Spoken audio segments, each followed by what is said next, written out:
Hello, and welcome to episode 49 of Let's Play Final Fantasy XIV Shadowbringers. So, in the last episode, we kind of noticed that our character is in pretty bad shape right now. And yeah, so let's see what is going to be done for him. By talking to this Sutis here.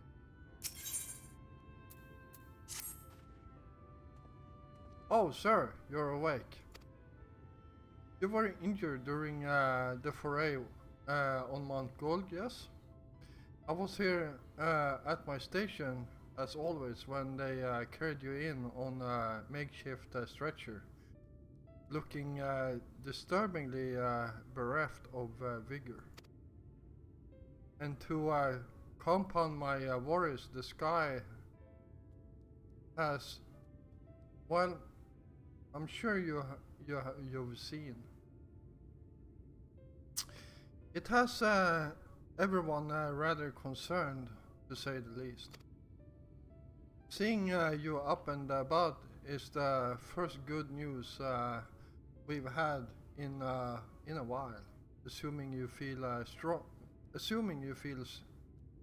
strong enough, would you mayhap consider a stroll around the city and to reassure our anxious citizens? Bragg was one of those who helped convey you to your chambers, and he has visited several times since to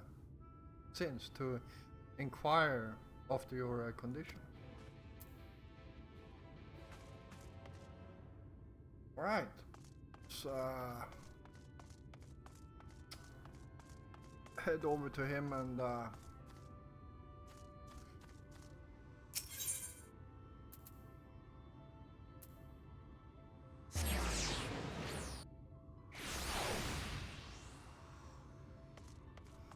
make sure he's okay.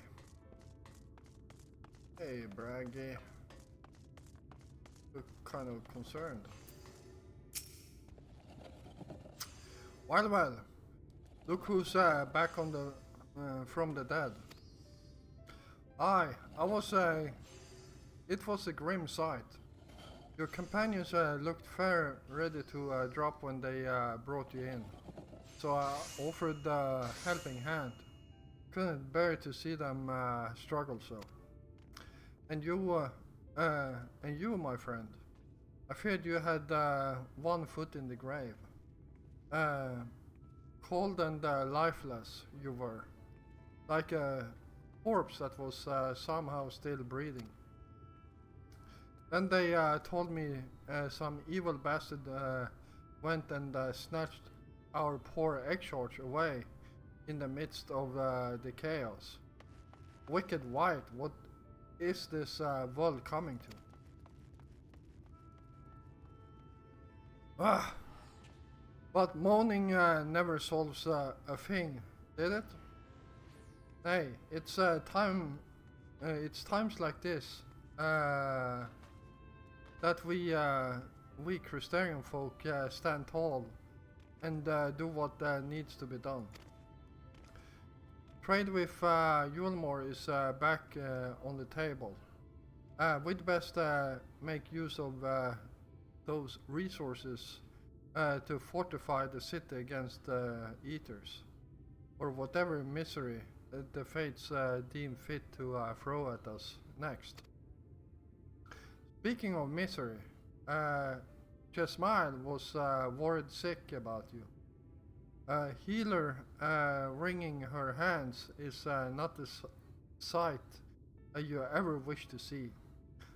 Let me tell you. Yeah, that's actually true.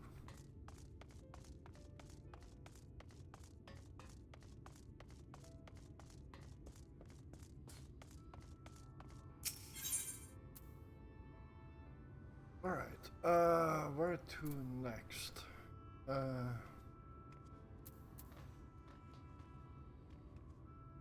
That's on the top floor.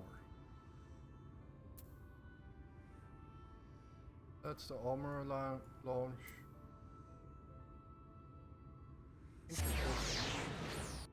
Crystal mean. Ah, yes.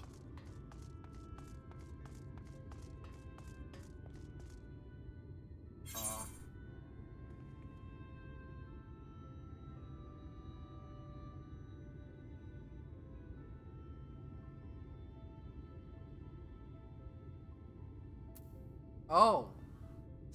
Uh, wrong place.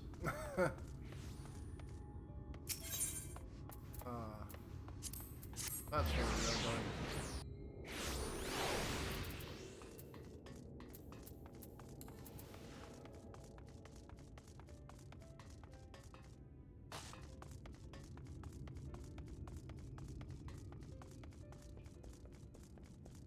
Hey, Jasmine. Oh, sweetie, you're alive. No one's been allowed to see you. Even Spagurix, Kyurgens, were forbidden from making visits. Breen was kind enough to tell me you were showing symptoms similar to ether corruption. So I suppose there was little any of us could have done for you in any case.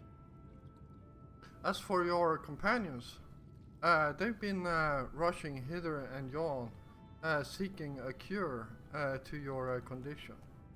I worry to see their faces grown ever more haggard every time they pass through the crystarium. I shall let them know you're awake, and then they come to see you. Come to see you, sweetie. Please do convince them to rest a bit. They won't be helping anyone if they all collapse of exhaustion. And our own Maureen has been little better, I'm afraid. He hasn't left the cabinet too busy with his nose buried in one dusted tomb or another.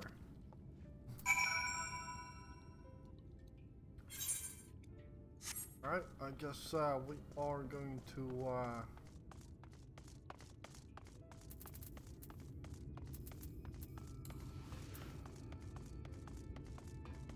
what should I call it?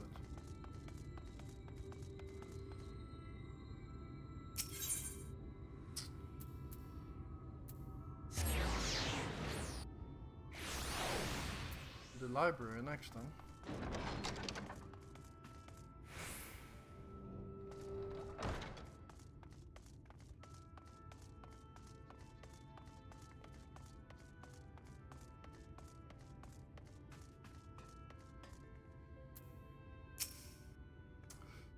Confound it.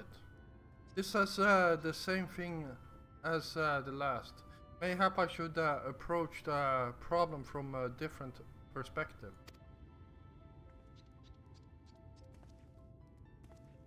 Joffrey! Is it truly you and not some figment of my imagination?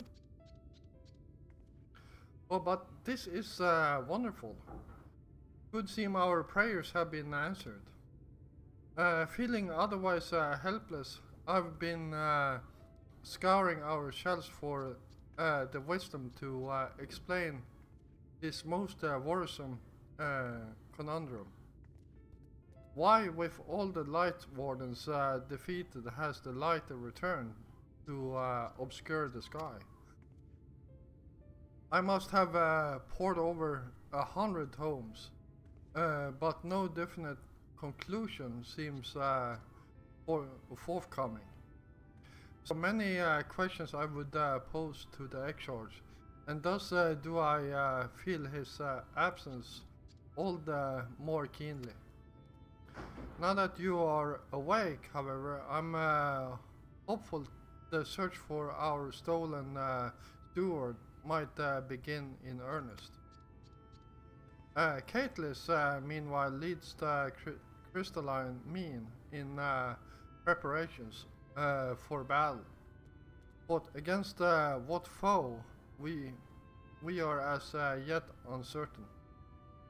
Why not pay her a visit? I expect seeing you. I expect seeing you upright would be much welcome relief.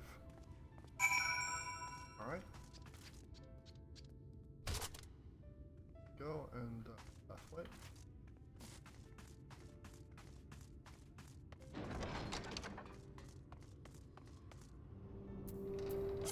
And she's there. Above. We wanna go here. Oops, wrong map.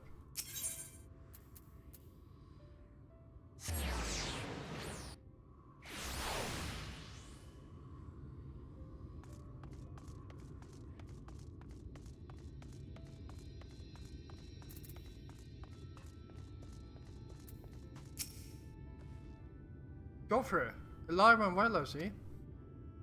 You gave us all a proper fright. You know that?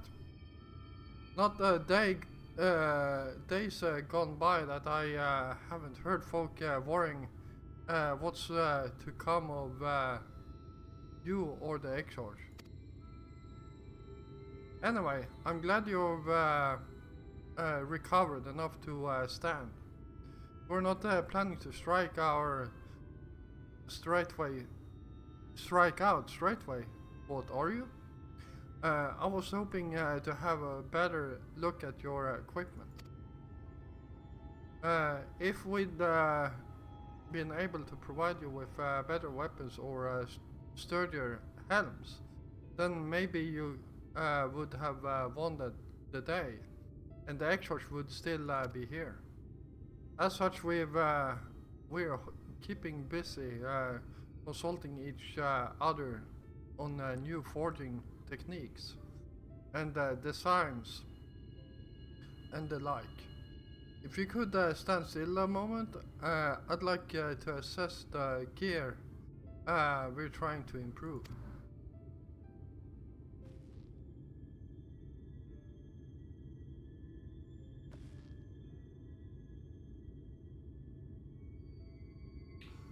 Aye, well, that's some fine work, I must admit. It wouldn't be impossible to make something better, but we'd need to experiment with different patterns and materials. And I'm not sure we have that kind of time. That sounds like a challenge that he would enjoy.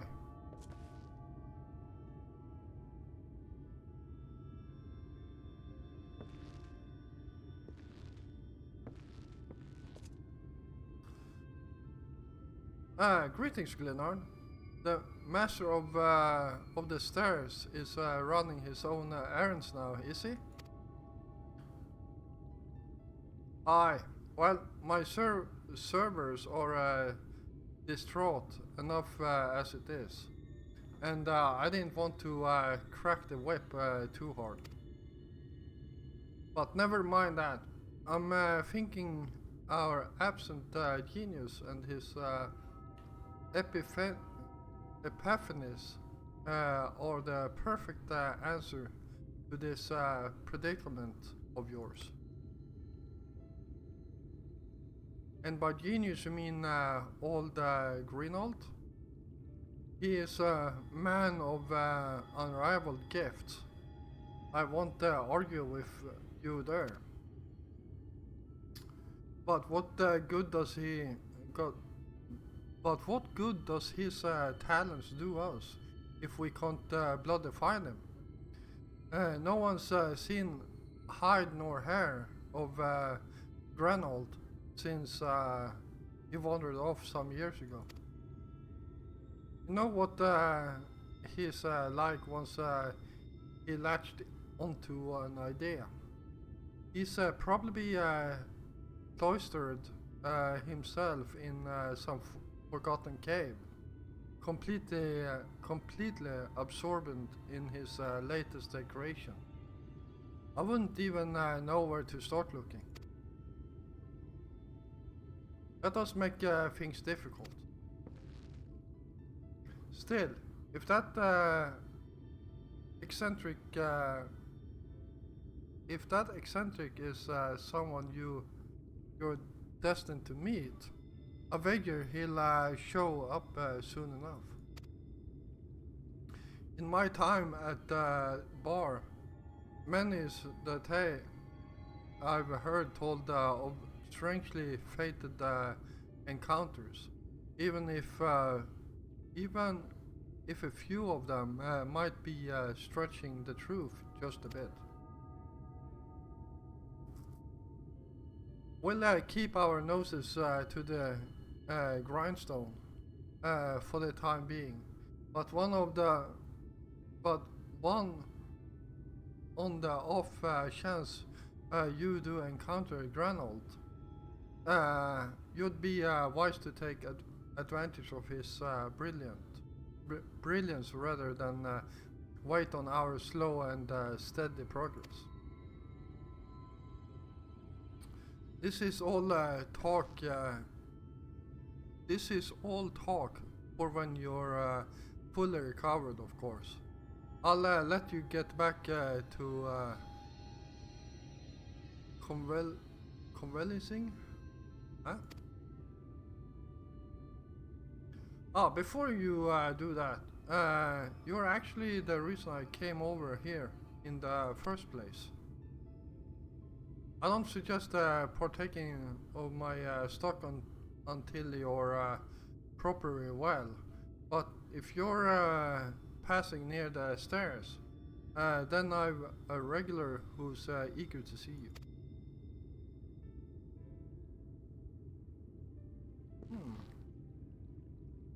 I'd best be getting back. Just because the world coming apart at the seams doesn't mean we have to follow suit now, does it? Here, here. We can't forget the heart upon which this city was founded, or the exiles might not have much of a home to return to.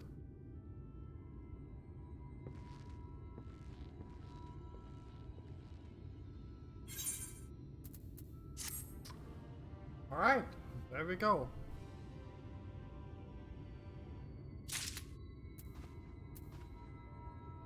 Okay, let's talk some more. Joffrey, you alright? I think return to your sickbed might be in order. Oh, or you might consider resting a while atop the watchtower next to the rockery. This damn sky doesn't make for the most soothing scenery, but exorcs often like to stand there and feel the wind upon his face. Alright, move over there then.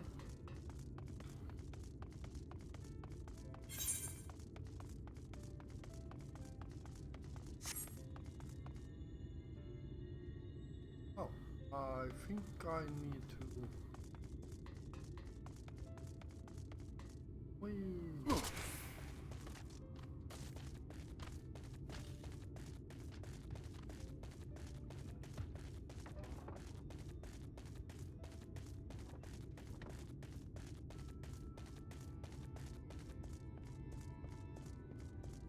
We are.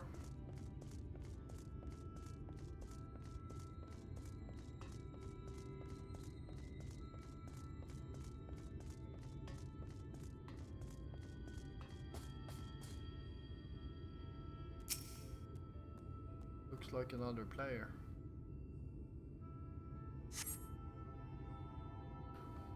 Hmm.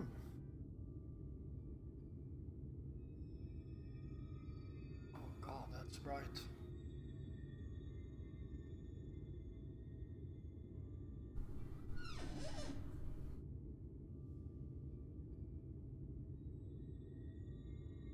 The people of this city have spirit, I'll give them that. They've not lost the will to fight.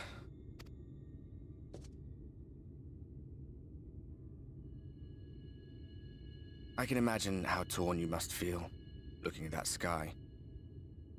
Knowing what it means to everyone. And that you're responsible.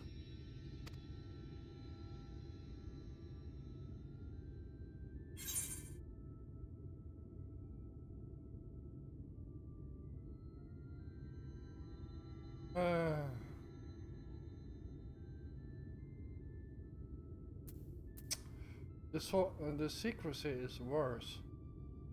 I'd rather people knew.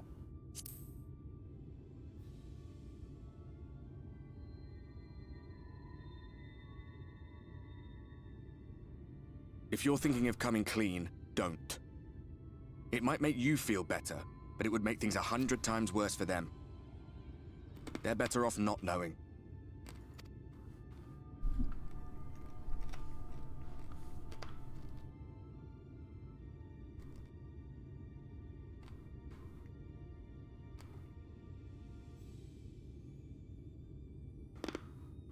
You're in a corner, and there doesn't seem to be any obvious way out. But that doesn't mean it's over. However hopeless it seems, you haven't lost yet.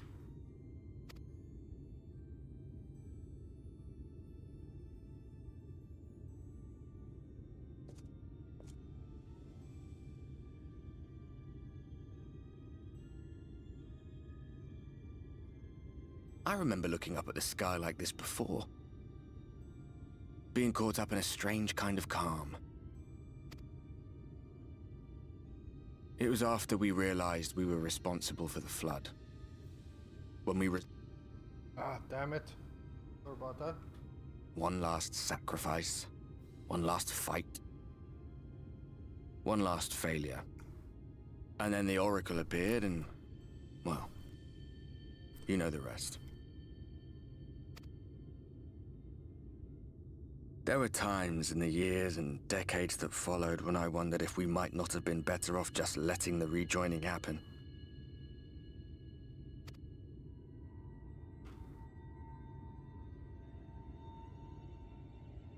That we'd made one last mistake.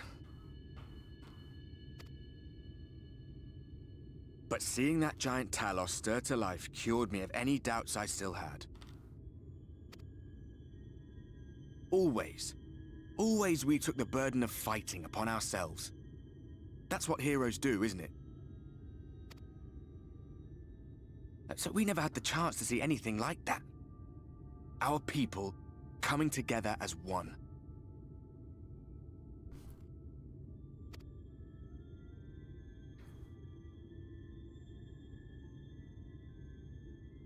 To think that their hope still burns so bright.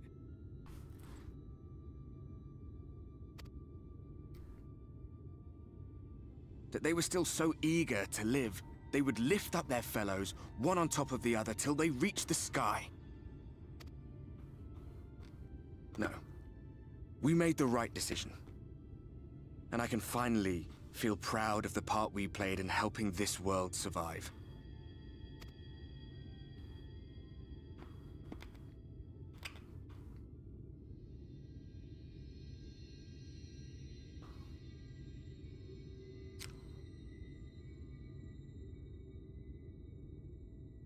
Well, come on then.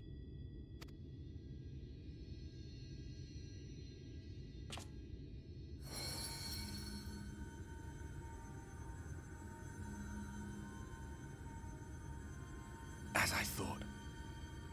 What happened between us was no coincidence. My story may be finished, but the fates have gifted me a minor role in yours.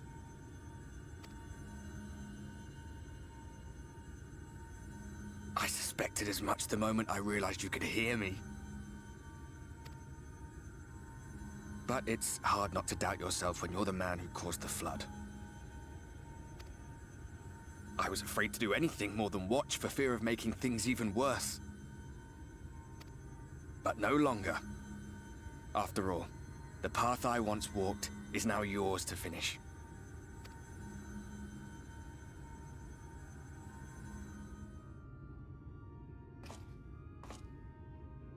For what it's worth, I cast my lot with yours. If you need a push, I'll be right there behind you. If you lose control, I'll do my best to stop you. So, let us be about it, hero.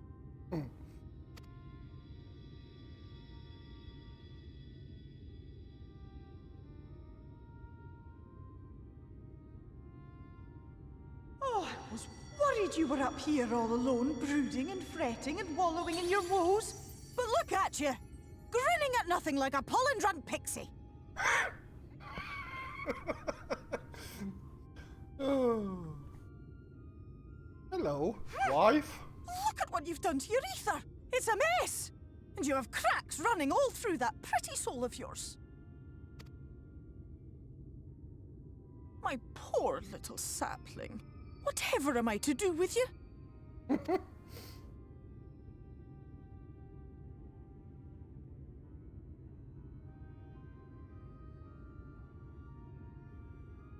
Shall I yield up my throne? You could claim it, cut ties with the mortal world, hide away in the castle.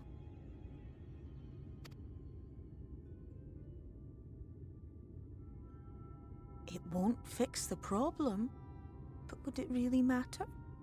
If any pesky heroes come calling with steel and magic, all of Il Meg will rise up in your defense. My crown and scepter are yours, if you want them.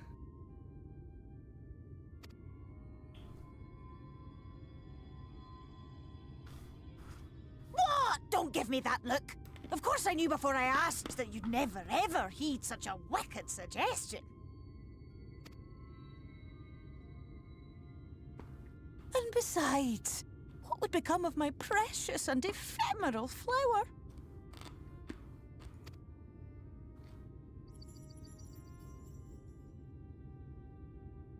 Oh, my dear beloved sapling.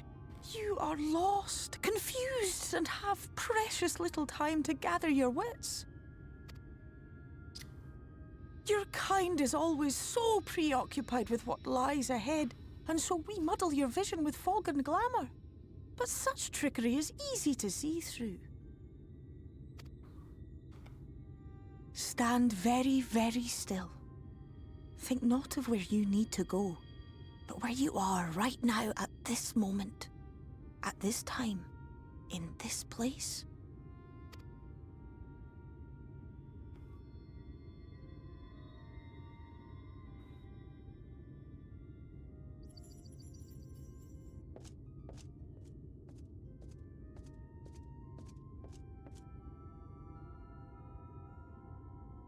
Our cairn of crystal. From shadowed hood he watched you go, his ruby eyes with warmth aglow. See yourself as he saw you, and that shall be the clearest clue.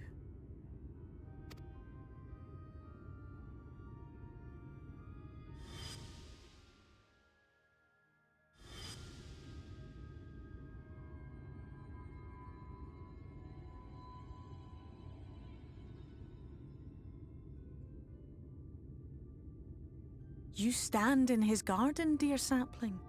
Ask his flowers what they know, and you will surely find an answer. But what will you do with it, I wonder? I'll be watching and waiting. Waiting and watching.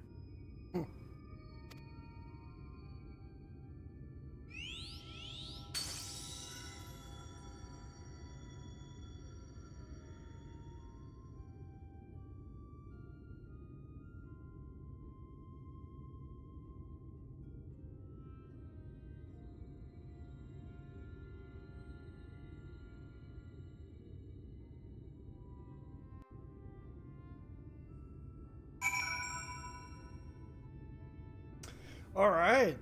Well,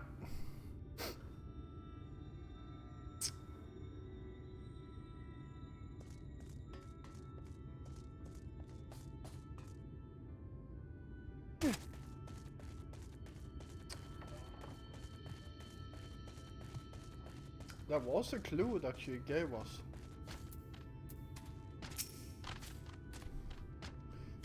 Oh, I did not expect to see you on your feet so soon.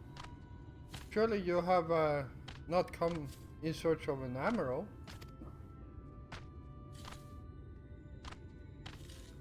What do I know of the crystal exchange? I'm happy to share, but I fear there will be no surprising revelations. As any in this city would tell you, he is a man of wisdom and compassion, and many untold secrets. But none can doubt his generosity. When the Crystarium was being constructed, he even allowed folk to plunder the tower of for resources. He has imposed no restrictions upon us, but one. No one except the Exors is permitted to dwell within the spire. Many seasons past, a comrade of mine was bold enough to ask the reason why. The Exors merely smiled and said, because one day the crystal tower may vanish as suddenly as it arrived.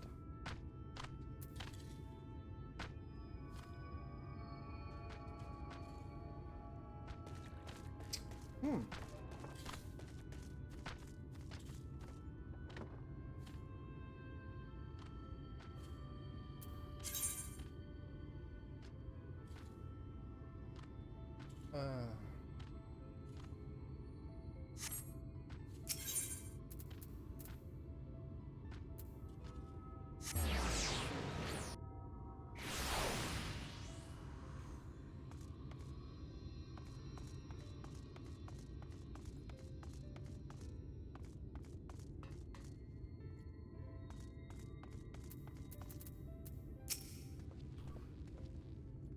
Joffrey, it is good to see you awake and alert, my friend.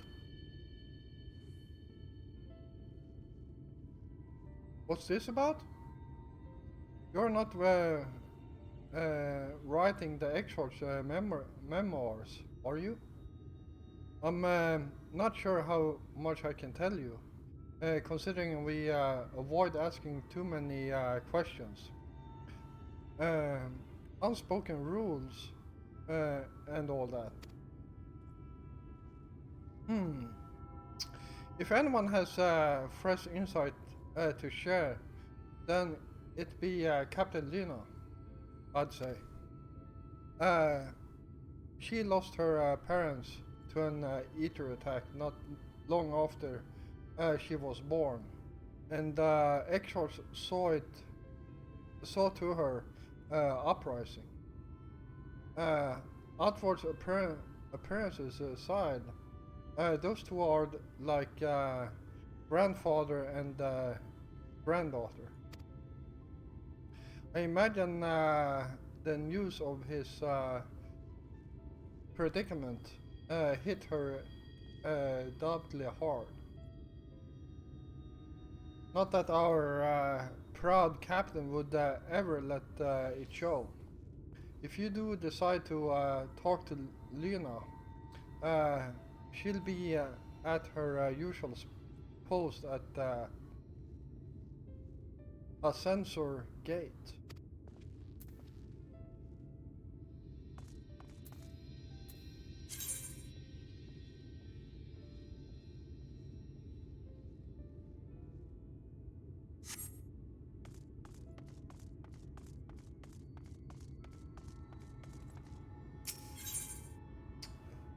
Alright, next stop over there. God, almost an entire episode just running around talking.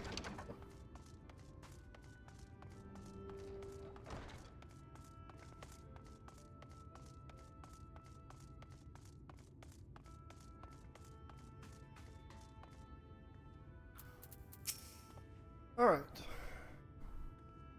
Oh, was there something else you needed? If you come for the results of my research into this persistent light, I'm afraid there is little to tell as of yet.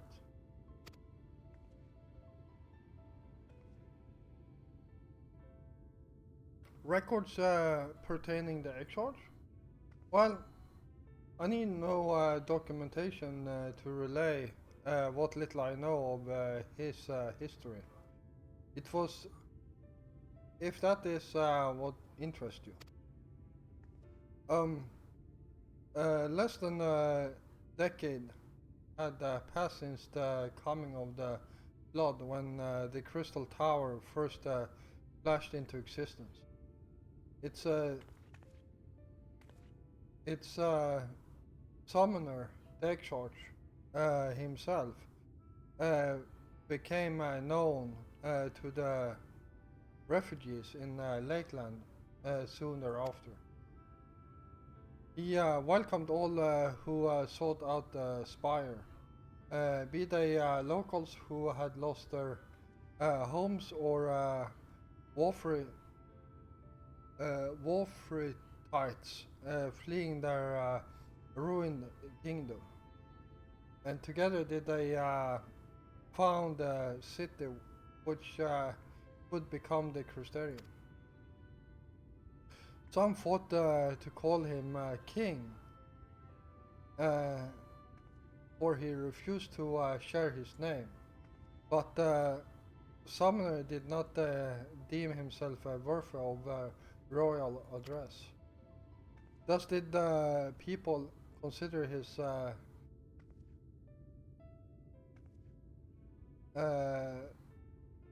scintillating skin so alike to the tower he had summoned, and bestowed upon him the title of Crystal XIV. As for his true name, well, it would seem that is a mystery that remains unsolved to this day.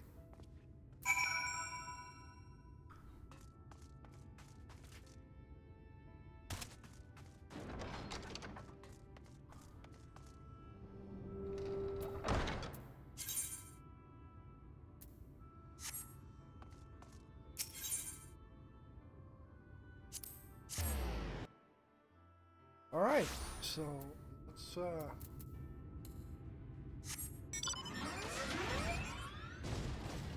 what the hell? Why can't I fly here?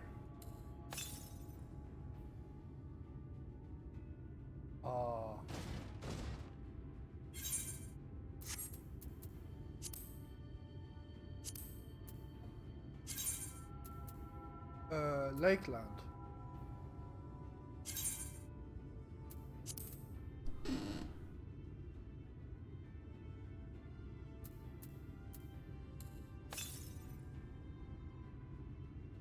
Okay, so I'm missing one quest.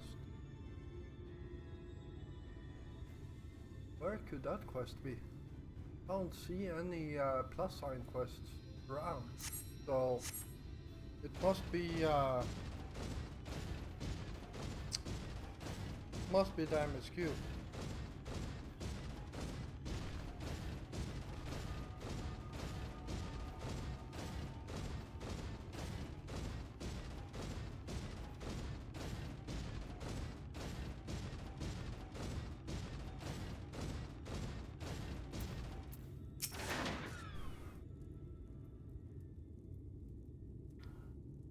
Geoffrey, I was not told you had woken.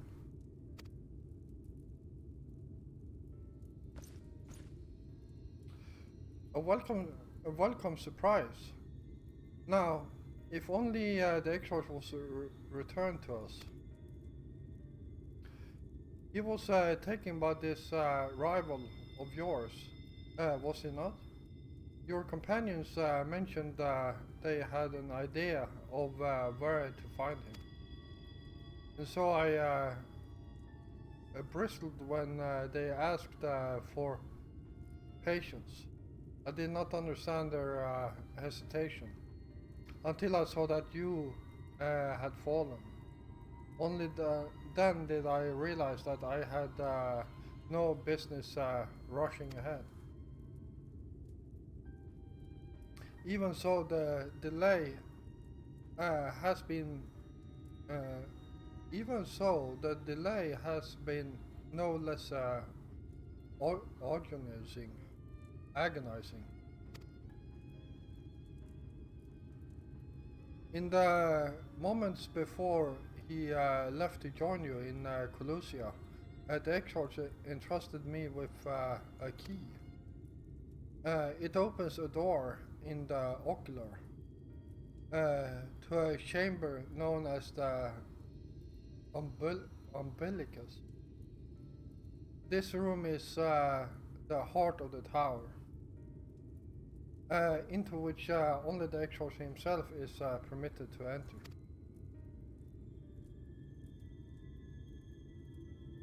He bid me allow none into the tower once he had departed.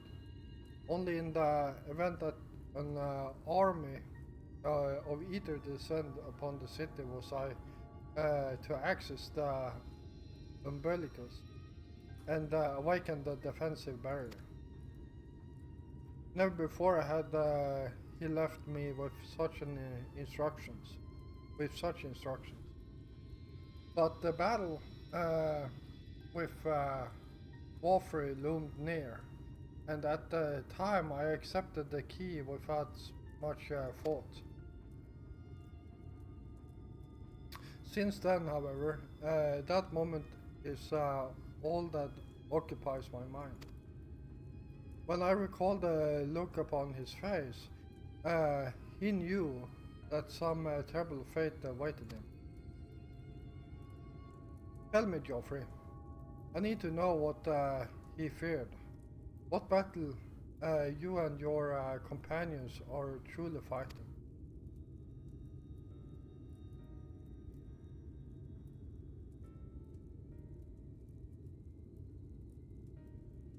Forgive me. I trust in the Exarch, and I should not be voicing these doubts when he is not here to respond to them personally. But you have come to me with a question of your own, have you not?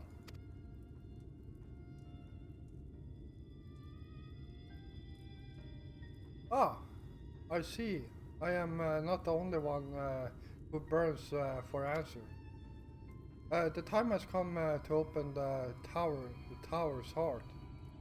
But we do not face an invasion of Ethers. I suspect the city will be in far more danger if you do not gain the knowledge you seek.